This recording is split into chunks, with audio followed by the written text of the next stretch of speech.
번째, 김 팀장님이 준비하신 데이터 공유의 문화의 중요성을 시작하도록 하겠습니다. 네, 반갑습니다. 저는 방송에서는 김 팀장이라는 닉네임을 쓰고 있고요. 네, 본명은 김영우라고 합니다. 여기 저는 이제 데이터 분석으로 밥 먹고 살고 있다 이렇게 표현을 해뒀는데요. 뭐 데이터 분석 컨설팅 일을 하고 있어요. 그래서 이제 여러 조직들이 데이터를 가지고 이런저런 새로운 시도들을 하는데 이제 처음이다 보니까 어려움을 많이 겪으시죠. 그래서 이제 저 같은 사람들이 가서 도와드리는 역할을 하는 거죠. 그래서 데이터 분석 프로젝트를 도와드리고 잘 마무리할 수 있게끔 이런 일들을 하고 있습니다. 그리고 최근에는 뭐 분석가한테 뭐 데이터 업무를 맡긴다거나 데이터 분석팀을 따로 이제 고용하거나 이렇게 외주를 주거나 이런 식으로 하기도 하지만 일반적으로 모든 직원들이 데이터를 다룰 수 있는 역량을 갖추려는 문화들이 점점 생기고 있어요. 어느 조직이든지 간에. 그래서 데이터 분석에 대한 교육 요구가 많아지고 있고, 네, 그래서 뭐 강의도 하고 있고 또 책을 쓰는 활동도 하고 있고, 네, 그런 컨텐츠를 생산하는 일도 하고 있습니다. 이 정도 소개드리고, 음. 이제 그런 얘기를 해보려고 하는데요. 데이터 분석을 할 때 제일 중요한 게 뭘까? 분석을 하는 사람들에게, 그다음에 조직에게 제일 중요하게 먼저 생각해야 되는 요소가 뭘까? 네. 일단은 데이터가 있어야겠죠. 데이터가 있어야 되는데 사실 데이터가 있다는 것은 어, 아무런 의미도 없는 말입니다. 왜냐면 모든 것이 데이터이기 때문에 데이터가 있다라고 얘기하는 것은 아무 의미가 없는 것이죠. 그러니까 사실 더 중요한 건 뭐냐면 분석 가능한 형태의 데이터가 있어야 돼요. 그러니까 이 데이터를 분석가가 가져오면 이걸로 뭐 모델도 만들 수 있고 어떤 특성이 있는지 차이를 확인해 볼 수도 있고 이렇게 바로 분석할 수 있는 형태의 데이터가 존재해야 됩니다. 근데 사실 이것만 있다고 해서 또 해결되는 것도 아니에요. 왜냐하면 이런 데이터가 있기는 하지만 어디에 있는지 모르거나 혹은 내 손에 있지 않거나 혹은 달라고 했는데 안 주거나 하면 결과적으로 분석가가 할 수 있는 일은 없는 거거든요. 그래서 사실 더 중요한 거는 이런 데이터를 공유하는 문화가 조직 내에 있어야 됩니다. 일단 이게 있어야 그 다음에 데이터한테 분석할 수 있는 데이터가 전달이 되는 거고 그 다음에 어떤 일이 일어나게 되는 거죠. 그래서 이 공유 문화에 대해서 좀 예를 들어서 제가 말씀을 드리려고 합니다. 코로나19 데이터가 어떤 식으로 공유되어 왔는지 이거를 사례로 들어보려고 하는데요. 올해 초에 있었던 일이에요. 2020년 2월 25일 여기 10분 초까지 정확하게 나와 있는데 이게 왜 가능한 제가 이걸 왜 이렇게 정확하게 기억할 수 있냐면 이 모든 내용이 슬랙에 기록되어 있기 때문에 그렇습니다. 네, 저와 옆에 앉아 있는 이제 박 박사가 슬랙으로 이제 대화를 주고받았던 적이 있어요. 어떤 얘기였냐면 이때가 이제 한창 코로나가 막 확산되기 시작할 즈음이었어요. 네. 그래서 이제 하루에 뭐 몇 명씩 나오다가 이제 수십 명, 수백 명까지 가는 상황이 점점 발생한 시점이었어요. 그래서 코로나 관련된 데이터와 그다음에 기사들이 굉장히 쏟아져 나오기 시작했는데 대부분 기사들이 줄글로 되어 있는 거예요. 그러니까 질병관리본부에서 보도자료로 내놓은 텍스트로 된 정보를 기자들이 정리해서 문장으로 만들어서 기사로 작성해서 공유를 하고 있었던 거죠. 그래서 사람들이 그때그때 텍스트로 정리되어 있는 글을 계속 읽어보고 있었던 거예요. 매일매일 또 하루에 몇 번씩. 그러면서 사람이 몇 명 늘어났다, 뭐 몇 퍼센트가 증가했다 이런 것들을 문장으로 보기 시작한 거죠. 근데 저는 이게 굉장히 불편했어요. 왜냐하면 구체적으로 몇 명이 늘어난 건지를 확인하기가 어렵고 그다음에 어제에 비해서 얼마나 늘은 건지 그다음에 이걸 비율로 따졌을 때는 얼마나 많이 늘은 건지 이거는 계속 증가하는 추세에 있는 건지 혹은 어느 시점에서 감소할 거라고 예상할 수 있는지 텍스트만 봐서는 전혀 알 수가 없잖아요. 그래서 이런 데이터들을 잘 가공해서 분석을 해보면 좀 더 이 코로나가 어떤 식으로 움직여지고 있는지를 잘 이해할 수 있지 않을까 이런 생각을 했던 겁니다. 그래서 일단 저한테는 데이터가 필요했어요. 제 손에는 데이터가 없기 때문에 데이터를 수집할 방법을 고민하게 됐고 데이터 수집하는 작업을 잘 하고 그런 노하우가 있는 박 박사랑 이제 논의를 하기 시작한 겁니다. 그래서 이제 제가 슬랙으로 물어본 거예요. 코로나19 데이터 분석해서 추세를 보면 좋겠는데 데이터 수집하는 작업, 크롤링 작업 한번 해볼래? 제가 이렇게 제안을 한 겁니다. 그래서 박 박사가 좋다. 한번 해보자라고 하고 어떤 데이터를 수집할 수 있을지 이제 웹페이지들을 막 둘러봤어요. 이제 여기저기 데이터 소스들을 찾다가 가장 공신력이 있는 그리고 정기적으로 데이터가 공유되고 있는 곳이 질병관리본부에서 만든 상황판 사이트가 있었습니다. 여기 링크가 있는데 여기 이제 들어가 보면 지금도 여기에 이제 확진자 정보들이 올라오고 있어요. 제가 잠깐 한번 보여드릴게요. 이게 지금 실시간으로 올라오고 있는 거예요? 매일매일 갱신이 되고 있는 곳이에요. 그렇군요. 하루에 한 번 이제 뭐지? 보도 자료 같이 내시는데 인터넷 뭐지? 어디 보면 되죠? 언론으로도 하시고 사이트에서도 여기 맨 진행하고 앞에부터. 있는 중입니다. 알겠습니다. 질병관리본부에서 만든 페이지예요. 코로나 바이러스 감염증 19라고 되어 있고 여기 이제 들어가면은 일단은 이제 지역별 동향이 나오고 여기에 몇 명이 증가했는지, 격리된 사람은 몇 명이고, 확진 환자는 몇 명이고, 발생률도 표현이 되어 있고, 이런 정보들이 이제 매일매일 갱신이 되고 있어요.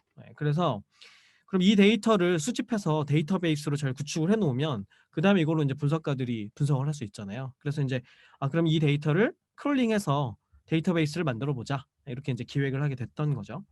그러고 나서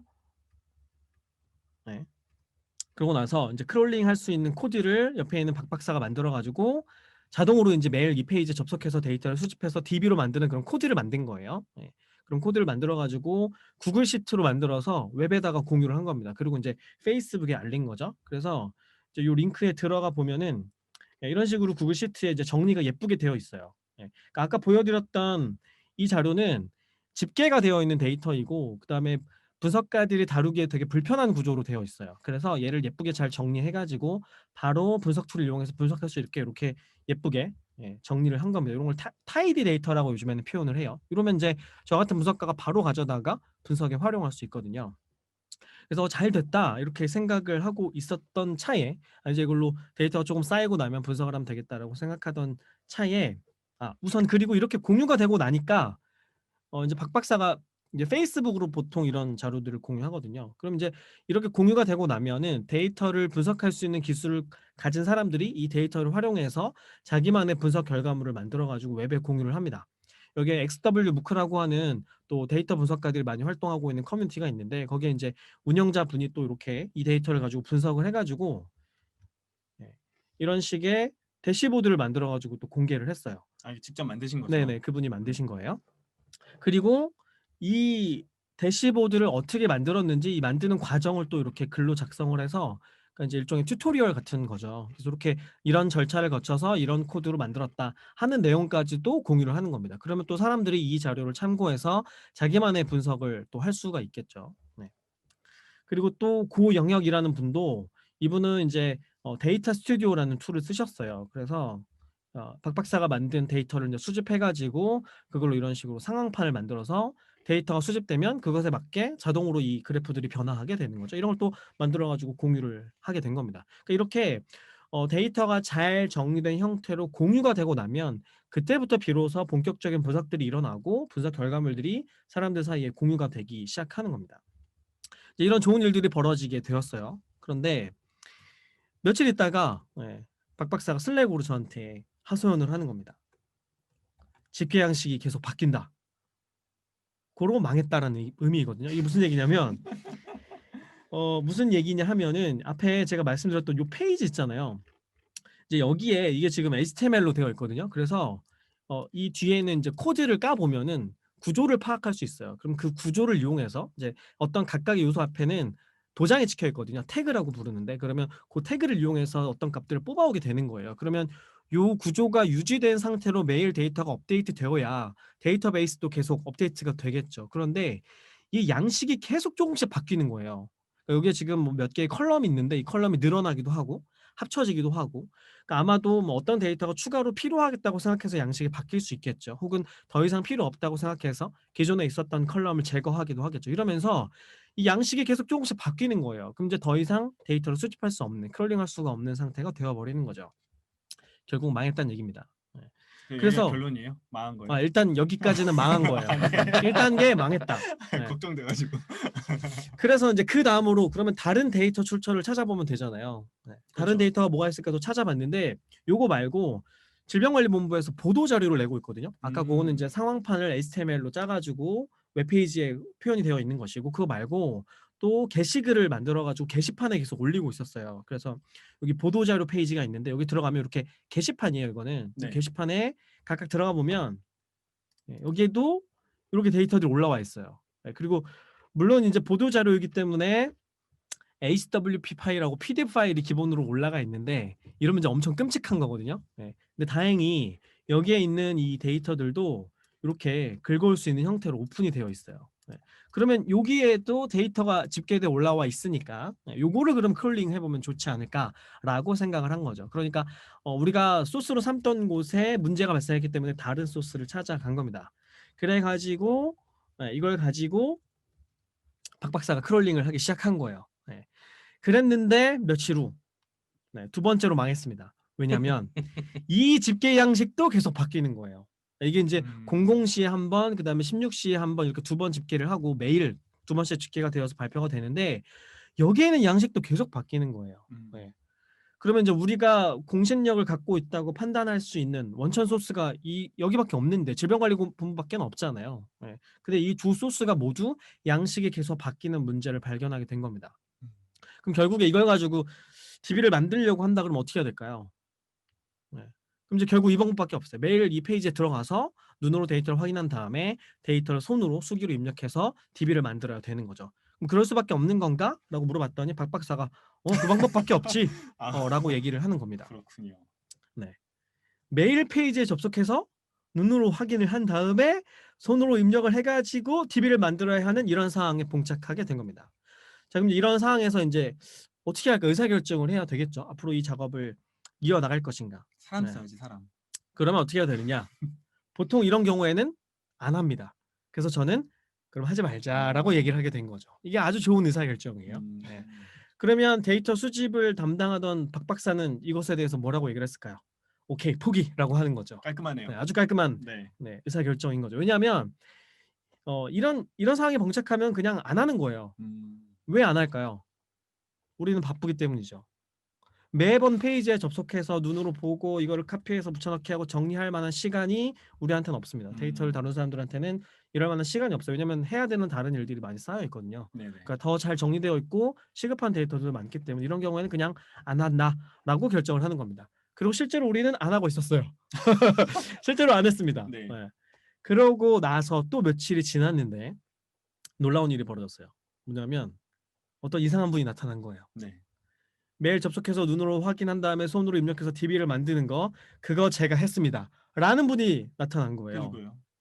김지우님이라는 분이 계세요. 이분이 실제로 그 일을 하는 거예요.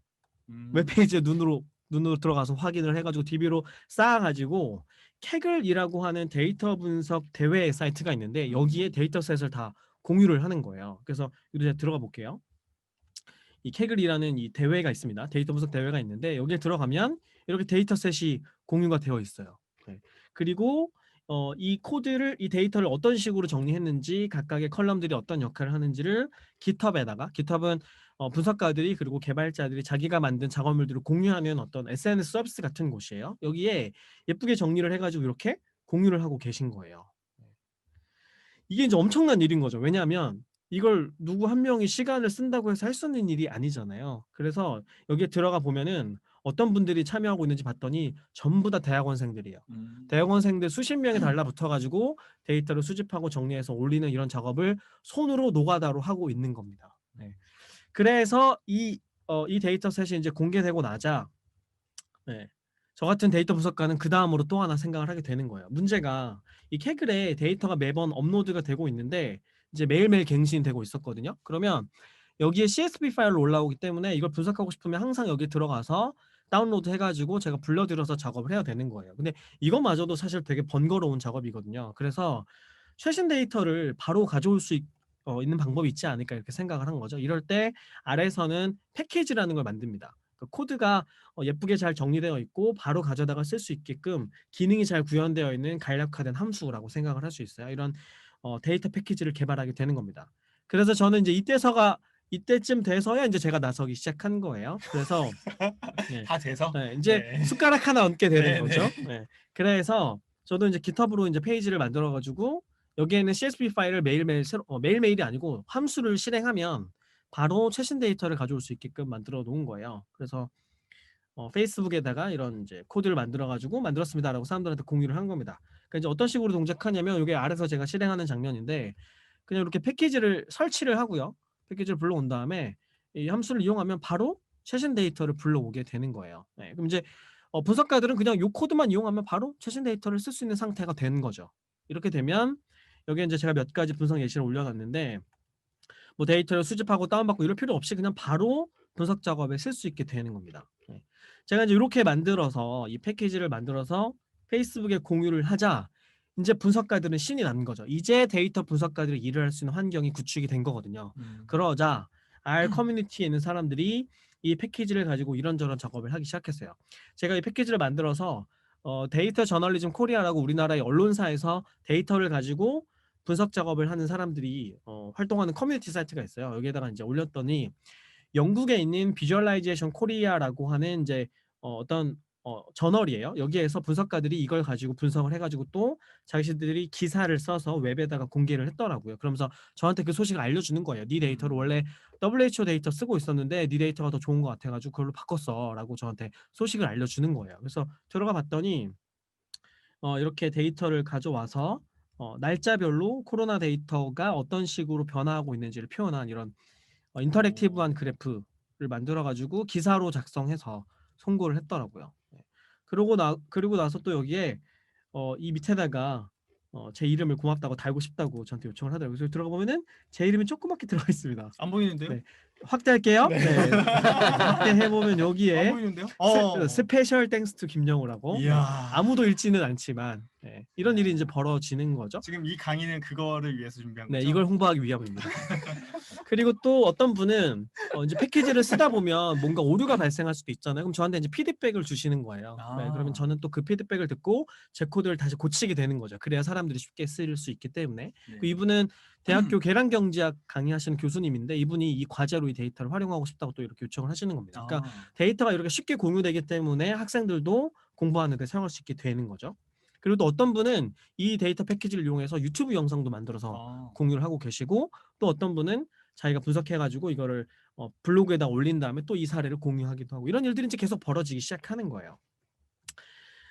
데이터 분석가들한테는 이런 공유된 데이터가 굉장히 중요한 겁니다. 그러니까 이 공유 문화가 일단 기본적으로 있어야만 그 다음에 어떤 일이든지 간에 시작이 될 수 있는 거예요. 아까 제가 김지우님 데이터를 말씀드렸는데 사실 저는 거기에다 그냥 숟가락 하나를 얹은 것 뿐이거든요. 네. 그래서 김지우님이 이 데이터를 집계해서 케글에다가 올리고 나서 또 국내에 있는 데이콘이라고 하는 데이터 분석 경쟁 하는 그런 이제 이것도 하나의 이제 서비스예요. 여기 그렇죠. 사람들이 데이터를 올리면 이걸 가지고 여러 가지 대회를 열게 되는 건데 여기에 제휴해서 이 데이터가 올라갔어요. 그래서 데이터를 가지고 분석을 하는 사례들이 여기에 굉장히 많이 올라와 있는데 여기도 잠깐 들어가 볼게요. 네, 여기 들어가 보면은 여기 코드 공유에 들어가 보면은 이 데이터를 활용해서 분석한 사례들이 수십 가지가 올라가 있어요. 저런 거 같이 AI 동호회에서 나가면 재밌겠네요. 그것도 괜찮은 방법이겠네요. 같이 이제 공부하기에도 좋은 방법인 거죠. 그래서 여기 들어가 보면 각자가 이 김지우님이 공유한 데이터를 가지고 어떻게 분석을 했는지 코드와 결과물들을 다 공유하는 겁니다. 그러니까 이런 게 수십 가지가 있고요. 그리고 또 이거는 이제 데이콘이고 아까 말씀드렸던 케글에도 여기 보면 노트북이라고 해서 사람들이 자기가 만든 코드와 결과물들을 공유하게 되어 있거든요. 여기에 들어가 보면 여기에는 국내뿐만이 아니라 전 세계에 있는 분석가들이 매달려서 작업을 하는 거예요. 지금 이 데이터를 활용한 분석 사례가 지금 올라가 있는 게 244개가 있어요. 다 이 데이터로 김지우님이 공유해 주신 데이터로 분석한 코드와 결과물들이 여기에 다 올라가 있는 겁니다.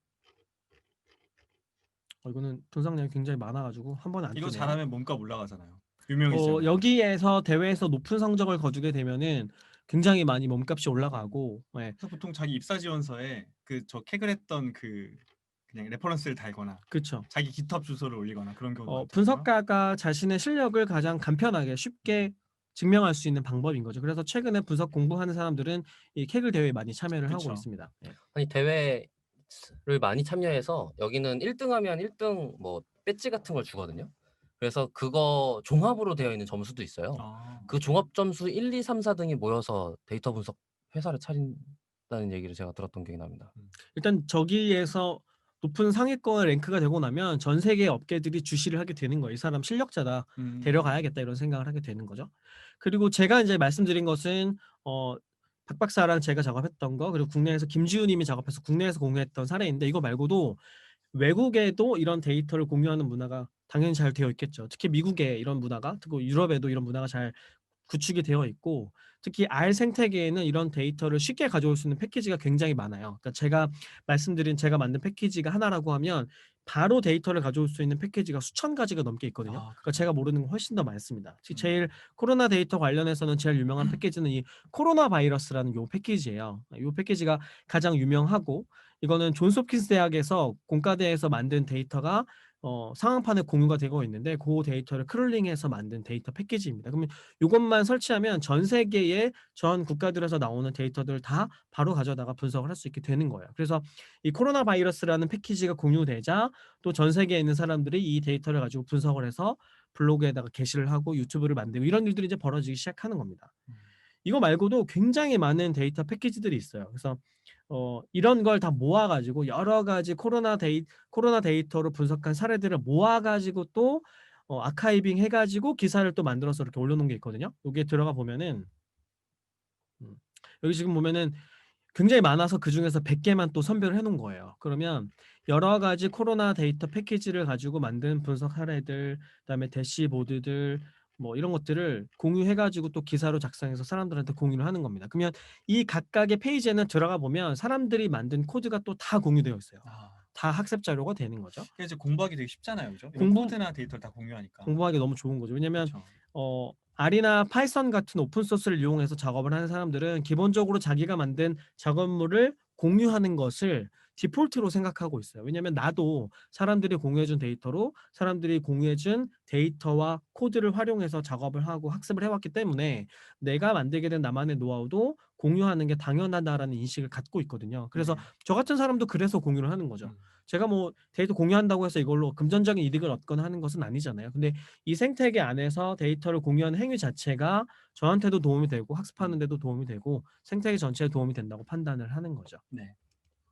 그래서 이제 부수적으로 또 어떤 효과를 얻게 되냐면 R이라고 하는 언어 자체가 이 코로나 데이터 때문에 뜨는 현상이 일어난 거예요. 그러니까 사람들이 코로나 데이터가 많이 공유가 되고 있다고 하는데 이걸 나도 한번 분석해보고 싶다라는 마음을 갖게 될 거 아니에요. 그럴 때 데이터를 다룰 수 있는 여러 도구들이 있지만 그중에서 특히 R이 굉장히 쉽거든요.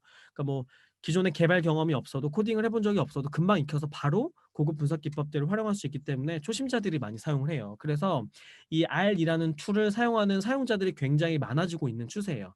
이거는 지금 어, 신문 기사를 제가 스크랩해서 넣어 놓은 건데 여기 보면은 티오브라고 여러 가지 데이터 분석 언어들이 있잖아요. 근데 이거를 이제 웹페이지들에서 사람들이 어떤 언어에 대한 컨텐츠를 많이 공유하는지 이걸 분석을 해가지고 프로그래밍 언어 가지고 순위를 매기거든요. 네. 그래서 이거를 매월 발표를 하는데 지금 R이 전년 대비해서 원래 작년에 20위였는데 올해 8위까지 올라간 거예요. 그러니까 모든 언어를 통틀어서 상승률이 굉장히 높인 거죠. 그래서 1년에 한 번씩 올해의 언어를 발표하게 되는데 아마 올해는 R이 선정이 될 거라고 점을 치고 있는 거죠. 그러니까 데이터가 공유가 잘 됐더니 그 데이터를 분석하는 데 도움이 되는 툴도 덩달아 같이 뜨게 되고 사람들이 같이 학습하는 문화가 점점 더 많이 생성이 되고 있는 것이죠. 이게 기업 내에 이런 문화가 있으면 되게 좋겠네요. 그렇죠. 네.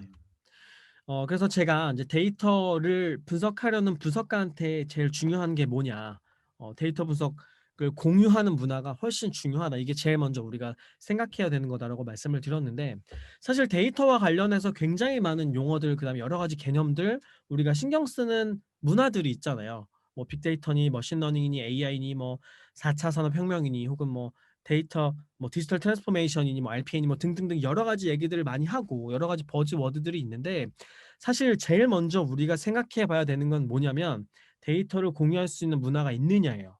일단 이게 갖춰지고 난 다음에야 이 앞에서 나왔던 이런 어려워 보이고 엄청나 보이는 개념들이 시작될 수 있는 거죠. 그러니까 만약에 데이터를 공유할 수 있는 문화가 갖추어져 있지 않다고 하면 거기에서 한 발짝도 나갈 수가 없게 되는 거죠. 그래서 뭐 데이터를 가지고 조직 내에서 어떤 일을 해보고 싶다 그러면 저는 제일 먼저 그걸 생각해야 된다고 판단을 합니다. 일단은 데이터가 있느냐도 중요하지만 누가 데이터를 요청했을 때 쉽게 공유해 줄 수 있는 그리고 내가 요청했을 때 쉽게 받을 수 있는 그런 조직 문화가 갖추어져 있는가를 제일 먼저 생각을 해봐야 된다라고 생각을 합니다. 네, 여기까지입니다. 네, 고생하셨습니다.